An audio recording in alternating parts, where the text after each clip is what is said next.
Okay, I just have to get this off of my chest. The Avatar franchise is 100% based off of South Sudanese people. Literally, phenotypically taken from us. Tall, lanky, dark, ethereal, otherworldly. We're not called blue black for no reason. Names like this new character, Barang. Meanwhile, our homies on the block are called Garang. Gatluak, you've got the Acholi, like Suli. It's not just the Aduts and the Anoks, because when you hear the language of the Na'avi, at least as a South Sudanese person, you're like, Aiwa, manangajwak which sounds mad familiar, right? Yeah. And we've been covering ourselves in ash for centuries. It's a tradition shaped by our climate and cattle herding cultural practices. All of our style, clothing, and drip down to the jewelry brought. This man is who they archetyped for sure. Because wouldn't it be weird to see a movie with a bunch of blonde-haired, blue-eyed, tall people with axes and hammers living on boats as a way of life and not give a nod to like Viking culture?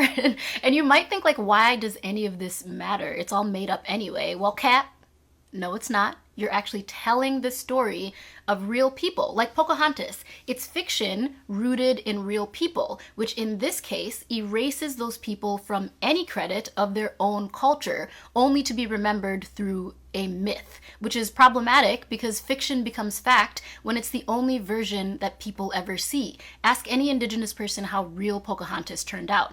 And as a filmmaker myself, my commitment to the craft is about the truth, because good filmmakers want to tell the most authentic version of a story, even if it's fictional. Exploitative filmmaking doesn't aim to tell the most honest story. They go for the cheapest version that appeals to the widest market, and that market is usually shaped towards the most basic, flattened understanding of a people or culture. So should filmmakers be allowed to make whatever they want? Could Zoe Saldana play Nina Simone? Sure. Would it be the most honest rendition of that story?